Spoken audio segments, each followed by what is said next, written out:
¿Qué tal? Bienvenidos a un nuevo episodio de Zona de Contagio, este espacio de diálogo semanal donde pretendemos dar un poco de sentido a la irrealidad en que sobrevivimos desde hace tiempo y sobre todo a partir de la irrupción del COVID-19 en nuestras vidas. Yo soy Mauricio Montiel Figueiras, estoy, como siempre digo, por desgracia, en la Ciudad de México. Digo por desgracia porque ahora están acompañándonos dos personajes que están en otras ciudades más interesantes que en la Ciudad de México. Pero bueno, también en esta ciudad está Mariana H., que también está por acá. Bueno, ella no, está todavía en Yo estoy en Nairobi. Nairobi. No, estás, perdón, en Nairobi. Si es que se me escapa que estás en Nairobi todavía. Ok. Mariana H. desde Nairobi, Nave Yella desde el búnker neoyorquino con su cerveza mexicana. Ahí está, miren. Yo. Y pues nuestro gran invitado de este día por muchas cosas, ahorita vamos a platicar por qué, que es Jorge F. Hernández, que nos acompaña desde casi la medianoche de Madrid. A la Sí, orden. son 11:30. Hay que poner los puntos sobre las sillas de la cronología porque es importante. Hoy que estamos grabando es lunes 9 de agosto y vamos a hablar de un caso que trataré de resumir, si les parece, lo más rápido posible para que no se nos come el tiempo, ¿no? Pero la cronología, como sabemos los cuatro que estamos aquí, que somos de una u otra manera periodistas, es siempre importante. Y sobre todo para la gente que todavía no está al tanto de el caso del que vamos a hablar, un caso pues muy triste, un caso muy, como ¿qué otro epíteto se me ocurre ahorita? Pues muy triste y muy urgente de ver. Sí, exacto. Y además que demuestra también la ineptitud que caracteriza a cierto sector del, pues, de modo, de la actual administración del gobierno mexicano, de la actual administración mexicana. Bien, el pasado jueves 5 de agosto, nuestro querido Jorge Fernández, escritor, antes que nada, hay que decirlo, escritor y autor de su más reciente novela, Un bosque flotante, para que lo consigan, la volveré a mostrar en un momento. Padrísima novela, padrísima novela. Así Muchas es. gracias. Jorge, además de ser escritor, que es primordial, es columnista desde hace mucho tiempo de dos medios sumamente importantes, el diario Milenio en México y el diario El País de España. Es importante señalar todo esto. Bien, en ambos periódicos, Jorge, en Milenio tiene una columna desde hace mucho tiempo que yo sigo puntualmente, que se llama Agua de Azar. En El País tiene una columna, un espacio que se llama Cartas de Cuébano, y en el espacio llamado Agua de Azar, el Milenio, el diario Milenio, el pasado jueves 5 de agosto, Jorge publica una columna llamada Por Placer, donde, pues, iba a decir arremete, pero esa no es la palabra, escribe un elogio de la lectura por placer, tomando en cuenta las muy desafortunadas declaraciones, por no poner otro epíteto que igual luego ya se me suben las burbujitas a la cabeza y me empiezo a ir de boca. Pero bueno, las muy desafortunadas y vacuas declaraciones de un funcionariete del que ya hemos hablado en otro programa de nombre Marx Arriaga, consentido de la no primera dama de México, donde él, en esas declaraciones de este funcionario, a las que responde Jorge en su columna del pasado jueves 5 de agosto, habla de que la lectura por goce es un acto de consumo capitalista.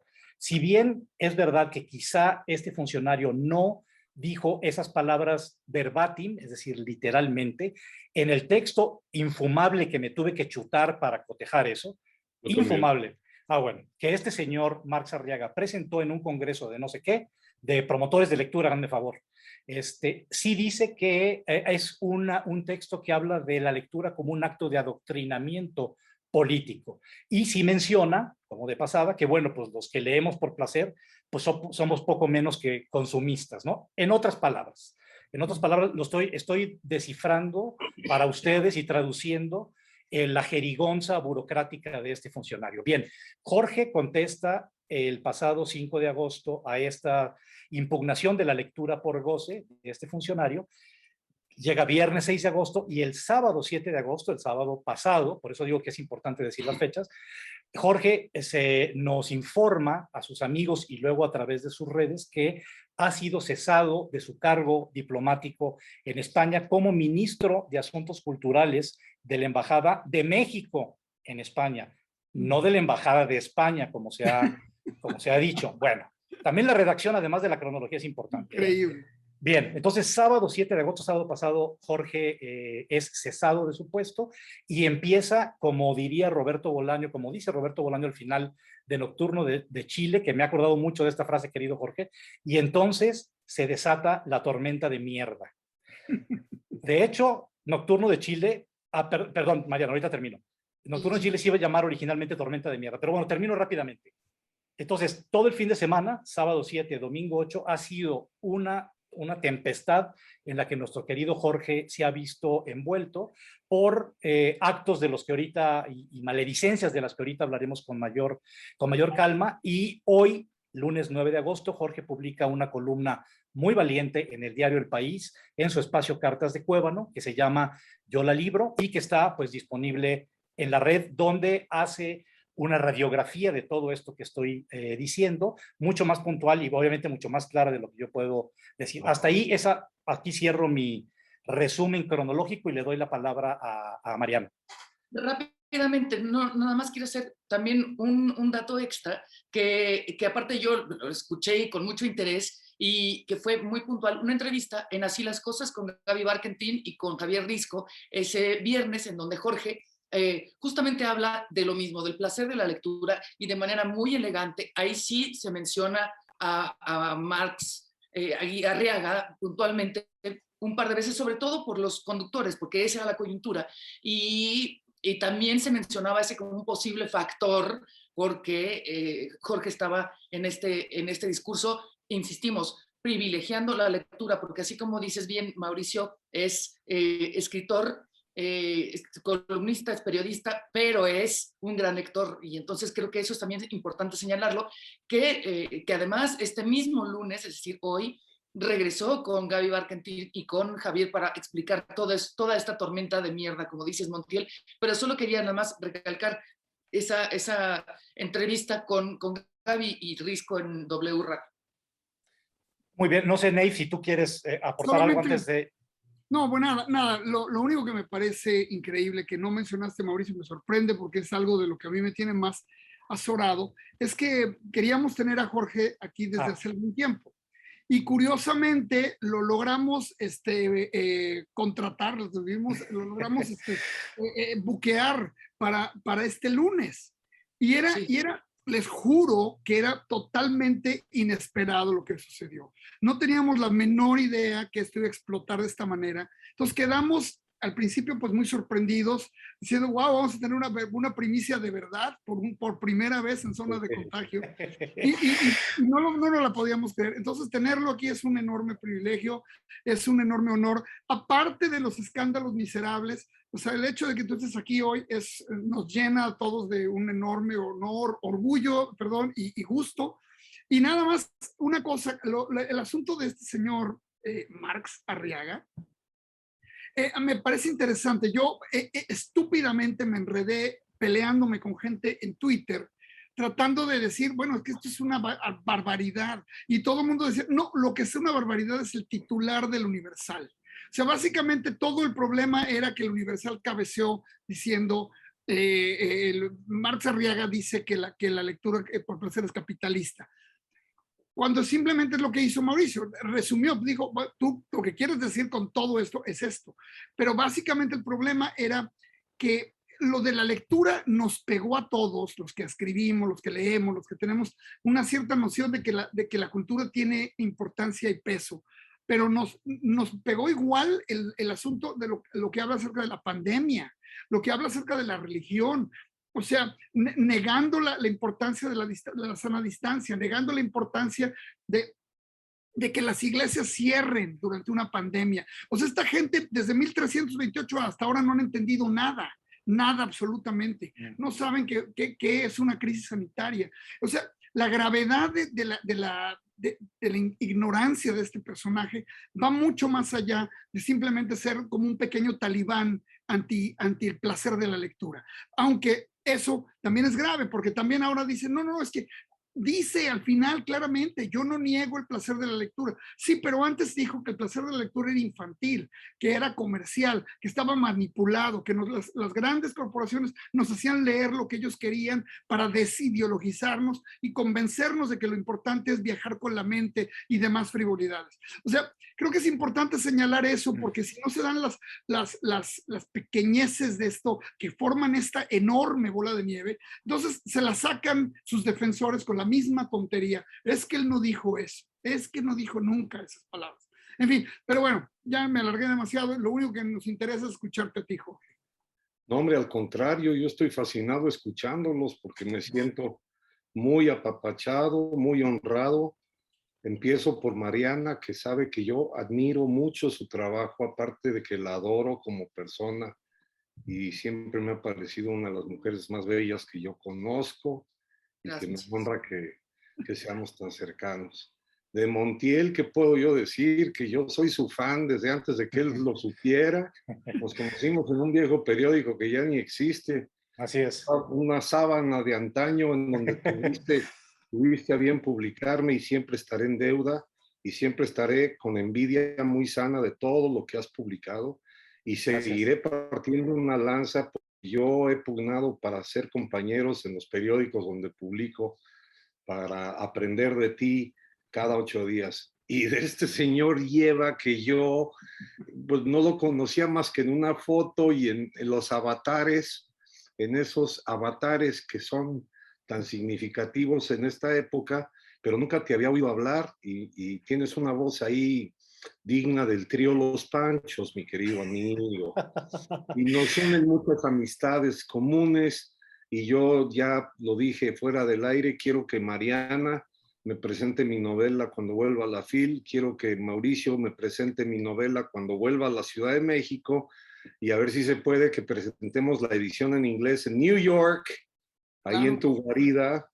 Lo haremos. Y dicho sea de paso, empiezo por eso. También han sido estos 2 días de una confirmación de un afecto maravilloso, para empezar de mi familia, cosa que debo agradecer porque casi nunca lo hacen ni en Navidad. Y consta que leyó el artículo hasta mi tía Lola y que se lo leyeron a mi mamá y afortunadamente coincidieron en mi punto de vista. Y luego personas que no conozco. Es muy conmovedor las personas que hicieron notar que me leen porque tomaron fotografías de las portadas de los libros.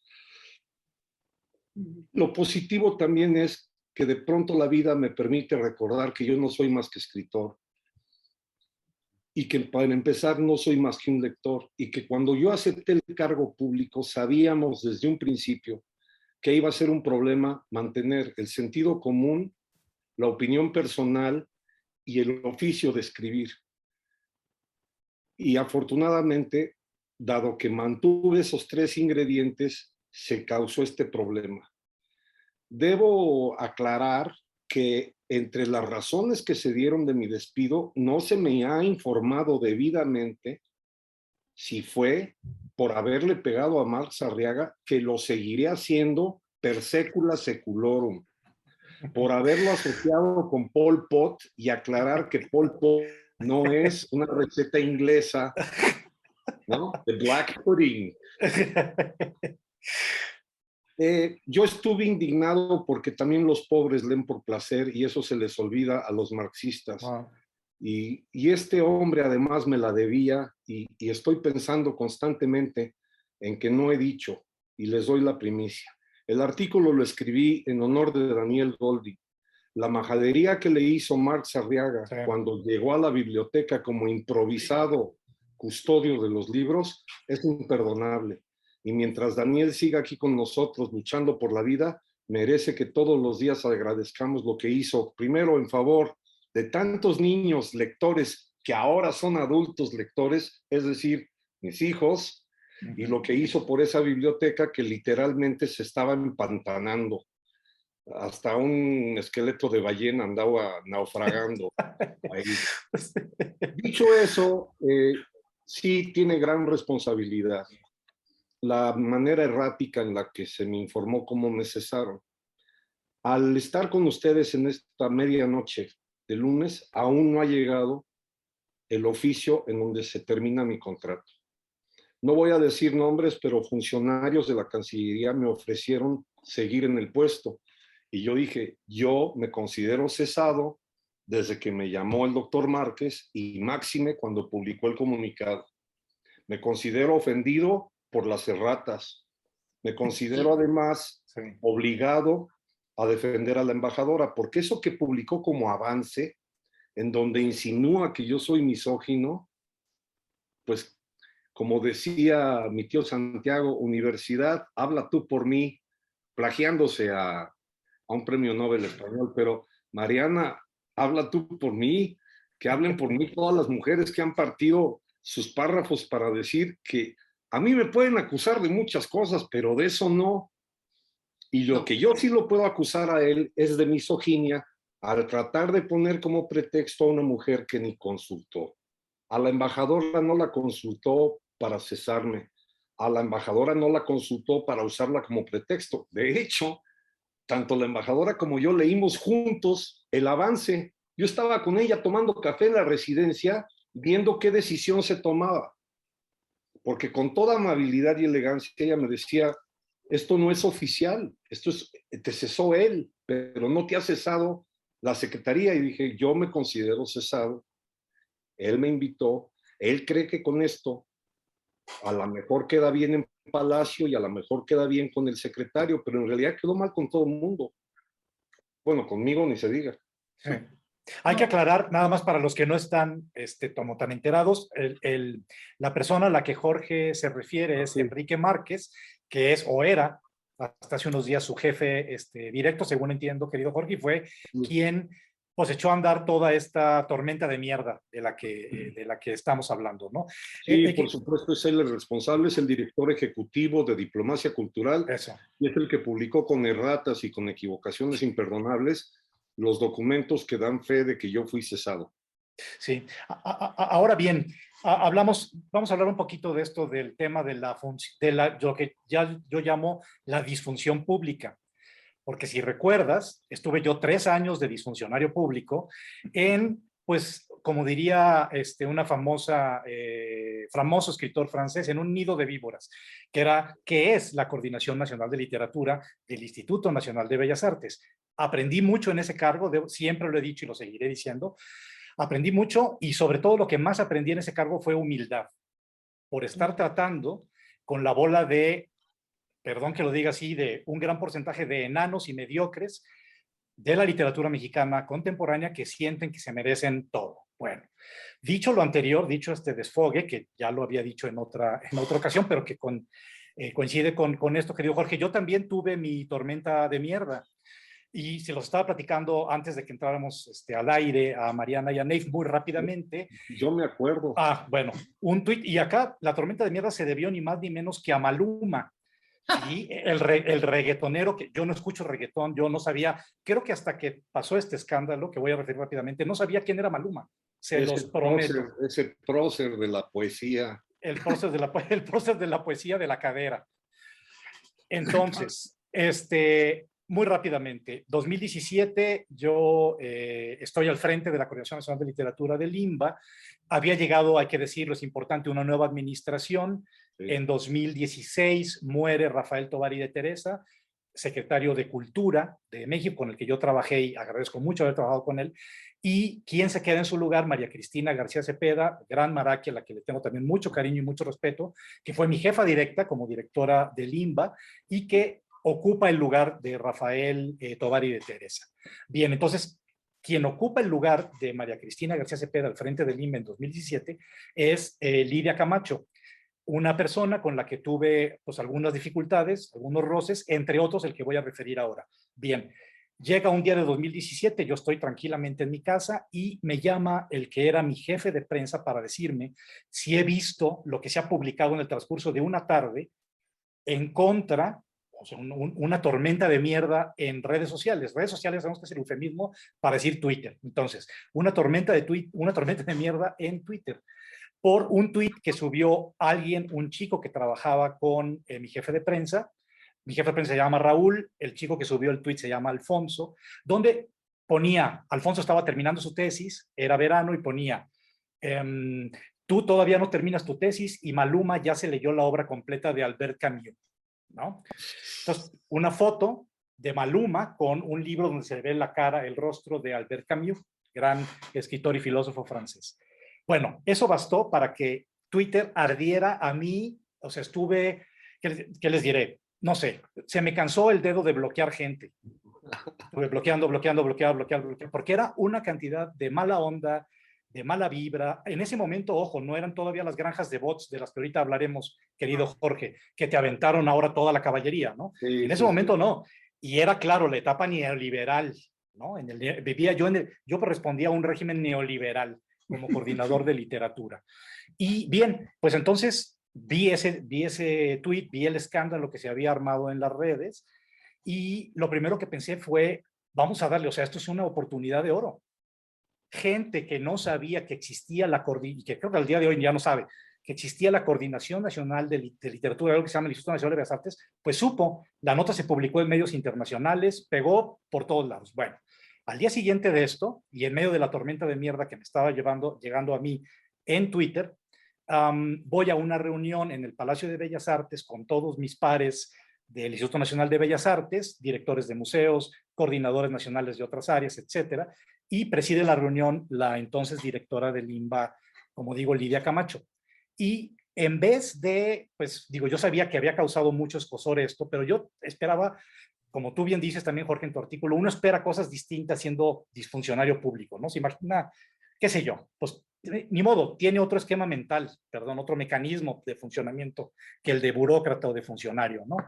Entonces, en vez de una respuesta, pues, incluso irónica, tal, pues se me humilló públicamente, enfrente de todos mis pares de Bellas Artes, regañándome, ¿no? Diciéndome cómo es posible, que ya viste todo el escándalo que has provocado por este tweet, y habrá que pensar en quién fue el que puso el tweet, etcétera, pero tú eres el responsable del área, etcétera, etcétera.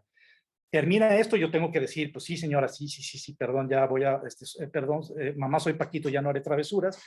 Y termina el acto, y cuando está la recepción, digamos, de tomar un jugo de naranja, qué sé yo, se me empiezan a acercar la mayoría de la gente de mis pares para felicitarme y para decirme, oye, pásanos el dato de tu community manager, por favor, porque es un genio. O sea, y hizo lo que nosotros oramos, rezamos por hacer, por tener a una coordinación, por tener a un museo en los titulares, y además, ojo, no con un tuit de insulto, no era un tuit ofensivo, no era un tuit que denigraba la literatura, ni al arte, ni mucho menos, era simplemente un tuit irónico usando una imagen, dos imágenes icónicas, la de Maluma y la de Albert Camus. Entonces, bueno, ahí mi experiencia como disfuncionario público. Entonces, no sabes cómo me he acordado de esta anécdota y de ti, querido Jorge, con toda Sí, la tormenta de mierda. Es un caso en espejo, porque a mí me podrían haber despedido por gordo y por feo. Y también por mi antojo de ser luchador sumo, era mi gran oportunidad para ponerme el calzón azteca, ir a Japón y romperle la madre al marrano ese que es el campeón mundial. Pero involuntariamente ya me convirtieron en el vocero de la libertad de expresión, y sin quererlo, ahora todo el mundo me asocia con la defensa de la lectura por placer. Alfaguara aprovechó para sacar incluso una nueva promoción de la novela. Sí. Muchos de mis parientes ya la están leyendo.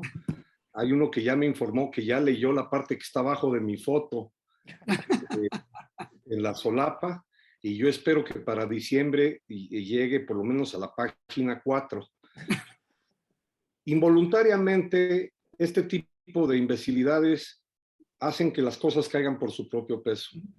Y lo que pasó contigo, como lo que pasó con Daniel Goldin, quizá también me tranquiliza a mí de que las personas de bien, las personas incluso que no he podido abrazar, como Nayef, y que no he podido abrazar a Mariana en un buen tiempo, aunque se lo pido siempre por WhatsApp,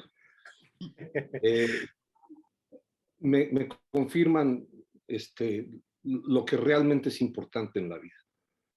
Y lo que realmente es importante también es no callarnos. Entonces, si a mí ya me tocó agarrar esta estafeta, esta bandera, yo estoy con mucho gusto dispuesto a seguir combatiendo a este tipo de ideologización acartonada y trasnochada, al autoritarismo irracional, a las soluciones por improvisación y sobre todo porque me preocupa que se basaron en, según esto, lo que dije yo en una comida, para acusarme de misoginia. Claro, claro. Misoginia es tratar de defender a una mujer sin consultarla, y eso es lo que hizo Márquez. No consultó a la embajadora para pedirle mi cese, me cesó él, y no la consultó para usarla de pretexto. Entonces, eso en realidad es un insulto a una dama que ha tratado de mantener más o menos bogando la situación en una época absolutamente impredecible en la relación México-España, que coincidió con los aniversarios de diván de psicoanálisis. Siempre nos habían enseñado que el mapa de México es una cornucopia, que es el cuerno de la abundancia. Pero si lo ven bien, es un diván de psicoanalista. Es un diván donde nos tenemos que acostar. Cada generación tiene que tener su laberinto de la soledad y cada generación tiene que pensar, ¿somos realmente la generación sin esperanza? ¿Somos los desesperanzados? ¿Fuimos realmente engañados tan vilmente en tantas ilusiones como para no dejarles a nuestros hijos un país sin tanta sangre, sin tantos muertos? Entonces, en ese sentido, qué bueno que ya me libré del cargo en donde supuestamente no puedo decir esto que estoy diciendo. Sí. ¿No? Y saben que un momento muy complejo, no nada más México-España, que a ti te toca ahora sí que torear esas dos partes, Jorge, pero un momento muy complejo en términos de la relación con las mujeres. Entonces aquí quiero ser muy puntual. Ahora me decías, tú habla por mí, yo hablo por ti, y yo hablo por la gente que no estuvo al pendiente de Twitter, por ejemplo, de Facebook. La cantidad de mensajes, como tú dices, de apoyo, son overwhelming, como se dice en tu lengua materna. Y mujeres que respetamos que han estado aquí, como Julieta García, como Laura García, Marisol Schultz te mandó un mensaje de apoyo también, de solidaridad, Fernanda Solórzano, un montón de mujeres. Y eso me parece importante que lo sepas, porque muchas veces cuando pasa algo así, sí dices, puta, pero no, ahí estaban, y estoy hablando de las mujeres, pero hay una cantidad muy importante de mujeres apoyando y protestando en contra de tu salida. Y por otro lado, en esta situación de la relación con las mujeres, desde la misoginia hasta el feminicidio, digamos, un montón de matices, pero si el motivo es una censura por parte del régimen actual, porque tú atentaste, y lo hiciste aparte, como dice Montilla, no podemos usar la palabra atentaste, porque fue muy elegante y muy puntual y privilegiando siempre la lectura. Entonces, en ese sentido, sí, ya que vieron que empezó la bola de mierda a rodar en redes sociales, utilizan el asunto de la misoginia como para limpiarse el asunto de la censura, me parece muy grave por todas las mujeres que hemos estado en esta lucha a mayor o menor nivel para pedir, primero que nada, respeto. Entonces, me parece un golpe muy bajo y sobre todo muy fácil, porque ahorita, en estos días que corren, como ustedes lo saben, y aquí todos los que estamos aquí hemos estado de alguna u otra manera involucrados o raspados por el asunto, no podemos permitir que, sabemos que eso es inmediato. Tienes un caso, adiós, y están vuele cabezas, unas de manera justa, otras de manera injusta, pero justo porque lo que queremos todos aquí es ese primer paso de respeto y equidad. Si están usando algo así, me parece de lo más bajo, y es regresarnos otra vez 3 escalones en la lucha para el respeto a las mujeres. Muy bien dicho, muy bien, gran párrafo. Sí. De hecho, sí, bueno. Otro libro, Mariana. No, ¿sabes qué? Qué bueno, Mariana, que pusiste ese punto sobre esa I, porque es otro de los temas también, ¿no? Que es muy sencillo, y ahora quiero pasar a la maledicencia que vino con todo esto de la misoginia, ¿no? Que es terrible. Ahorita voy a eso, pero esto que acabas de decir, Mariana, es súper importante. ¿A qué nivel tan bajo se puede caer para utilizar en un momento en que dices, chin, ya no tengo armas, ¿qué es lo que voy a sacar para seguir, para meterle más, para volver a echar a rodar la bola de mierda que ya se me vino para acá, para volver para allá? Pues la misoginia, un comentario misógino. Supuesto comentario misógino de Jorge, que llega además a través de una maledicencia. Acuérdense lo que hace rato hablaba del nido de víboras. Bueno, pues aquí está una víbora que saltó de ese nido a hacer, aquí si quieres podemos hablar un poco de eso, querido Jorge, porque me parece muy importante también subrayar esto, que toda esta, digamos, quien puso la primera bola de caca para echar a rodar la bola de mierda, fue un sujeto a través de una maledicencia. Y acuérdense, como en la gran película danesa que se llama La Casa, con Z, que es justamente sobre cómo un rumor infundado, en el caso de la película, pues es más grave, ¿no? Más grave quiero decir porque es una niña la que corre el rumor de que su maestro, obviamente mayor de edad, abusó de ella. Y eso se vuelve una tormenta de mierda que termina por aplastar y deshacer la vida de este maestro. Entonces, la gente si me permites, yo quiero acotar que, a ver, para las personas, para que se enteren, yo no he dicho el nombre de la persona, pero quiero aclarar. Claro. El doctor Márquez se basa para acusarme, primera gravedad, por lo que supuestamente dije en una comida privada con mis amigos, estando las esposas, incluyendo la mía, de la que estoy separado desde hace 21 años, pero que me hizo favor, como siempre, de acompañarme a los eventos menos esperados, y este fue uno de ellos, porque llegó un personaje que me empezó a acosar y me empezó a amenazar. Toda la información que virtió ese personaje, de cuyo nombre me reservo, no porque no me acuerde, sino porque es un as que tengo en la manga. Si siguen hablando de una cuestión privada para justificar que yo soy misógino, entonces yo publico la información que desató este tipo, que en realidad afecta al canciller. Y yo, por defender al canciller, le informé al doctor Márquez. Ergo, si trataba de quedar bien en Palacio y en Cancillería, quedó mal en Palacio y en Cancillería.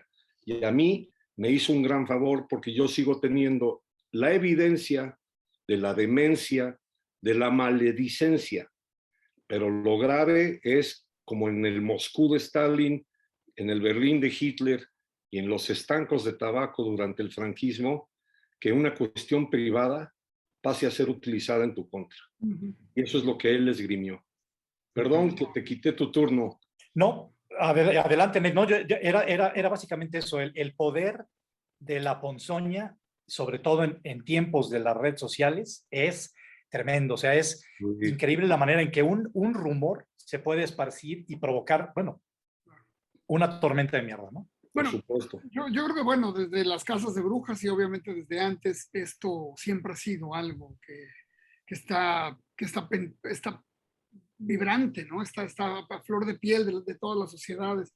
Pero fíjate, a mí me parece muy interesante porque el recurso de la misoginia es esto, ¿no? Lo que en este programa ya hemos hablado varias veces acerca de esto, de lo fácil que ha sido utilizar el Me Too para destruir reputaciones, vidas, carreras, con simples acusaciones, ajustes de cuentas con simplemente esto, ¿no? Mencionar, no, pues esta es una cosa misógina, y en este caso no fue la excepción. Fue obviamente lo más a la mano, lo más al alcance, lo más candente, lo que parece que siempre pega y no requiere muchos argumentos, porque ¿quién se va a poner a contradecir a una mujer ofendida y humillada? Aunque en este caso no tiene ningún sentido, pero bueno, no me parece tan raro que hayan usado eso. Pero fíjate, el otro elemento que yo quería hablar contigo es como más de esencia. Es curioso porque, como te decía, lo que tú hablaste fue del placer. Entonces, ¿qué está sucediendo ahora?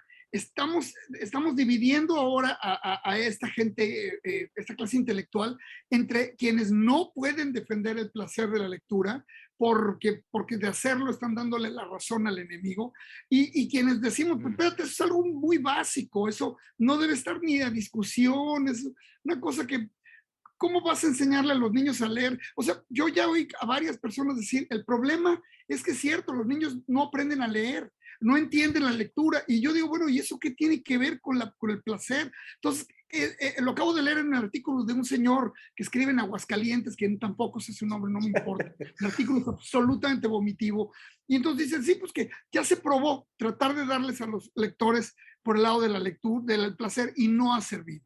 En México no hay lectores. Entonces hay que buscarle por otro lado. A lo mejor el señor tiene razón. Vamos a hacer que sea práctico. La luz de comentarios demuestra que sí hay lectores. Cada vez que comento Ibargüengoitia se confirma que todo mundo lo lee y lo sigue leyendo como si estuviera vivo. Es más, mucha gente no sabe que murió y que murió aquí muy cerca en Mejorada del Campo.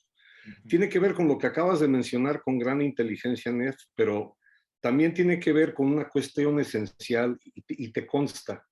A Seamus Heaney o a Paul Auster no le preguntan su opinión sobre los semáforos o sobre la vialidad y los baches. Y en nuestro país nos dan una responsabilidad civil para opinar sobre urnas y hornos, sobre todo. Nosotros tenemos culpa porque los columnistas escribimos de lo que se nos pega la gana, porque luego te da cuarto para las 12 y no sabes exactamente de qué escribir. Y yo como Chesterton, además que dicen que me le parezco físicamente, pues hay veces que escribo sobre lo que traigo en el bolsillo y mis tías dicen que va, qué genialidad, que va. Estuviste pensando eso toda la semana y resulta que lo escribí faltando 11 minutos. Dado que nos adjudican ese papel y cuanti más cuando ocupamos un cargo de función pública, entonces esperan que estamos alineados a un credo, a un civismo y a un partido o bien a un personaje. Y en ese sentido, lo que también se está decantando es el fanatismo de las legiones que están obedeciendo por obedecer sin cuestionar y la inmensa mayoría que sigue siendo crítica y que tenemos la capacidad de dudar.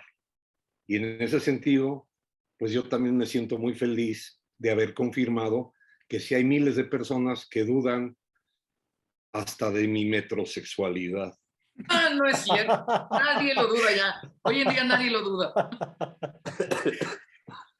Bueno, y me quedo pensando ahora que, y lo hemos hablado en otros programas, de cómo, y ahorita que mencionaba Nave, esto de este señor de Aguascalientes, como las campañas de lectura, y vamos entroncando ya como hacia el final de este episodio de Zona de Contagio, las campañas de lectura en México han sido un fracaso absoluto, fracaso rotundo. ¿Por qué? Ya lo hemos dicho varias veces, lee 20 minutos al día. ¿Por qué no 15? ¿Por qué no 27? O sea, tengo que leer 20 y si no que me cae, no sé, la espada de Damocles me cercena el cráneo, ¿no? O sea, ¿por qué? Entonces, Diviértete no ha funcionado leyendo. eso. Diviértete, no, leyendo. sí, o sea no, me divierto yendo a andar en bicicleta como ando todos los días, me divierto yendo al cine, me divierto viendo el método Kominsky, que por cierto ya empecé a ver por recomendación de Mariana, que está muy divertida. Ahí sí me divierto, así me divierto. Pero además, o sea, ¿quién se va a divertir leyendo el diario de Ana Frank? O sea, no, nadie. Pero lo puedes gozar un libro sin divertirte. Exacto, pero es la diferencia entre diversión, goce y placer. Goce y placer están más cerca. Diversión es otra cosa, ocio es otra cosa. No leemos por ocio. Así de que, puta, qué hueva, ¿qué voy a hacer? Ah, pues leer, porque ahorita tengo 10 minutos, ¿no? Ah, pues mis 20 minutos de lectura. Entonces, a lo que voy. ¿Cómo les ha salido como dice, el chirrión por el palito? Sí. ¿Cómo les ha salido el tiro por la culata a toda esta banda no neoliberal, ¿no? No neoliberal y marxista, que dice, no, la lectura, digo, el señor que está al frente de este país, pues bueno, ni se diga, nunca ha mencionado un libro que haya leído. La verdad es que me pasma. Por lo menos hay otros señores que estuvieron... Sí, sí, creo que sí, me ha tocado escuchar varios. Bueno, ¿sí? ya ha publicado libros y anunció la publicación de un próximo libro que me pregunto yo si saldrá en el Fondo de Cultura Económica, si es que hay congruencia, o será que siga publicando en donde realmente le pagan las regalías. Claro. Bueno, pero eso se llaman, para eso hay algo que se llaman ghost writers, Yeah. queridos. Entonces, bueno, no creo que sea de su puño y letra que un día le llegue la inspiración, pero independientemente de eso, les ha salido todo esta, no diría negación, sino desdén, desprecio por la cultura que se siente y que se huele en el ambiente, por la lectura, ¿sí? Pues fíjate, ahora, claro, te tocó a ti, querido Jorge, una tormenta de mierda como la de, que menciona Roberto Bolaño en su libro, pero te volviste eso, un representante de la promoción de la lectura para leer más de 20 minutos, y eso que no saliste en espectaculares ni en parabuses, ¿eh? Ese es el siguiente paso que pienso hacer, y en cartones de leche, evidentemente con tanga. Con tanga sí soy capaz de contagiar el placer de la lectura. Una muestra de ello es que mis hijos son lectores porque siempre me vieron leer con hilo dental. Y ahora uno de ellos es hasta editante. Entonces, así es. que le pregunten a mi Santi, y se debe a que me han visto leer encuerado. Mira, le voy a seguir, porque voy a seguir intentando en párrafos proponer, por ejemplo, que una muy sana manera de crear lectores es cuando ven que uno está gozando, incluso con Frankenstein. Cuando eres capaz de temblar de miedo con un cuento de José Emilio Pacheco que se llama Langerhaus, claro, y que despierta el antojo de, ¿qué es eso? Como es una actividad muy solitaria, en realidad ya hay un problema ahí con el colectivo. Es decir, ¿cómo quieres hacer plural una cosa que en realidad es muy individual? Incluso si tú me ves escribir y llegas a leer lo que escribo, lo que tú ves en tu mente es muy distinto a lo que yo veo en mi cerebro cuando trato de cuajar el párrafo. Esa es la maravilla, ese es el milagro de la lectura. Y lo sabemos desde que vieron por primera vez a un monje leer en silencio. Cuando vieron a San Jerónimo leer en silencio, se crea una epifanía que es, este loco, quién sabe qué está haciendo. Pero leer era una actividad en voz alta. Bueno, desde esos siglos tenemos que ayudar a ciertos primates a que entiendan que la solución no está en volver a la letra con sangrienta, que el ejemplo no es Pyongyang y Corea del Norte, o el libro rojo de Mao, que ojalá no sea una próxima publicación en breviarios del Fondo de Cultura Económica. Serían superbreviarios. Entonces, en la medida en que se me permita, yo voy a seguir tratando de hablar en favor de la lectura y sobre todo del placer de la lectura. Y otra cosa, siendo como soy, no sé si puedo decir marcas comerciales. Sí. Hey. Yo pienso vivir de lo que voy a ganar ahora con un anuncio que le voy a vender a una agencia de publicidad en 5 idiomas: francés, portugués, español, inglés e italiano, y que es así. Hola, yo soy Jorge Hernández y mi vida sexual es la Coca-Cola. Fue normal, luego light y ahora es cero. Dado que yo soy ese tipo de monje, yo también tengo que abogar por los placeres que solamente puedo leer, porque ya me volví un onanista de la tinta. Buenísimo. Muy bien, pues eso, hay que leer por goce, por placer. ¿De qué otra manera si no uno llegó a la lectura? Digo, podemos terminar, si les parece, con una anécdota de cada uno de nosotros, cómo llegó a la lectura. Empiezo como siempre yo, porque ya tomé la palabra, ¿verdad? Pero y los dejo. La lectura para mí entró gracias a mi mamá, a mi madre, que falleció en el 2005, una lectora voraz, que me inculcó el gusto por la lectura a través de una revista chilena de los años 40 y 50, que coleccionaba ella cuando estaba pequeña en Guadalajara, que se llama El Peneca. Peneca en chileno es el pequeño, el chaval, pues el chico, ¿no? El pibe. Y ahí empecé yo a formarme como lector.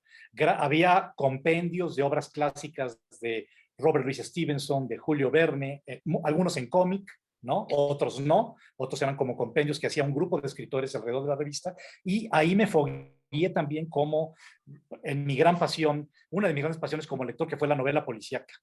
Había unos seriales policíacos creados en Chile, protagonizados por el detective Bob Black y sus hijos Linda y Jack, porque vean que todavía me acuerdo, 8 años estoy hablando, 8 o 9 años cuando estaba leyendo yo eso, y lo leía, no podía despegarme de los seriales que tenía mi madre. Maravilla. Y a partir de ahí dije, esto es lo que yo quiero ser. Primero que nada, un lector. Como decía Borges, yo no me precio de los libros que he escrito, sino de los que he leído. Lo mismo, ahí yo me empecé a formar con la revista El Peneca. Es maravilla. A ¿Voy? ver quién sigue. Sí, Mariana. Mira, lo mío es un poco menos sofisticado, pero yo, bueno, primero mi abuela materna nos contaba cuentos. Nos contaba cuentos a los 2 nietos que éramos como de la edad, y luego mi hermana un poco. Entonces, mi primer contacto, digamos, con los libros, con la literatura, fue oral, ¿no? A través de los cuentos de la abuela. Y después, tanto mi tía como mi mamá nos compraban a mi primo y a mí cómics. O sea, yo empecé leyendo a La Pequeña Lulú, con Dorito, que yo era súper fan, y con esos cómics de la editorial Novaro, pues ahí nos fomentaban mucho la lectura, pero sí, sin duda, el libro que a mí ya me dio ese regalo fue Momo, de Mijael Ende, y ya a partir de ahí no paré. Y fíjate que me decían, me acuerdo estar esperando mi clase de música, pues estaba el jardín y estaban maestros, maestras.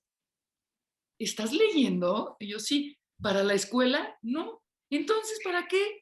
Y pues porque me gusta. Ah, y mira, me quedó muy marcado eso porque yo era ese bicho raro que antes de entrar a clases estaba leyendo. Entonces, bueno, pues eso como lectora, y 2, como divulgadora de la lectura, que es a lo que me he dedicado los últimos 20 años de mi vida,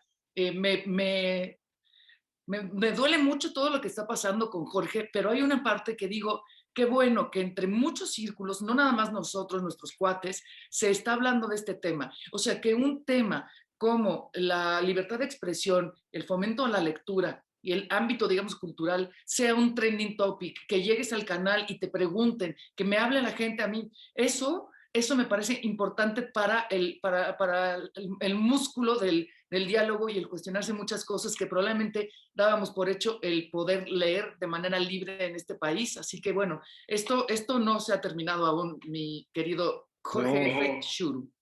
Sigue, esto sigue, claro. Nave, si quieres tú. Bueno, rapidísimo nada más, porque esto se acaba cuando se acaba. Nada, yo empecé a leer también, a mí me compraba mi padre era un lector voraz, pero medio anárquico, leía cualquier cosa. O sea, el chiste era que si le dejabas la enciclopedia o el directorio telefónico, igual se lo echaba, ¿no?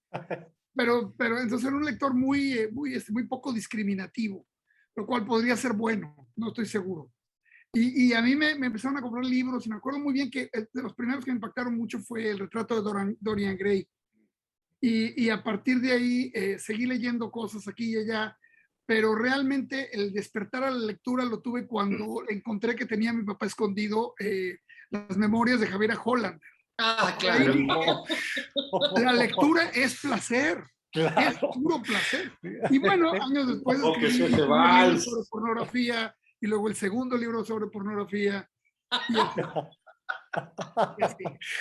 No me toques ese vals.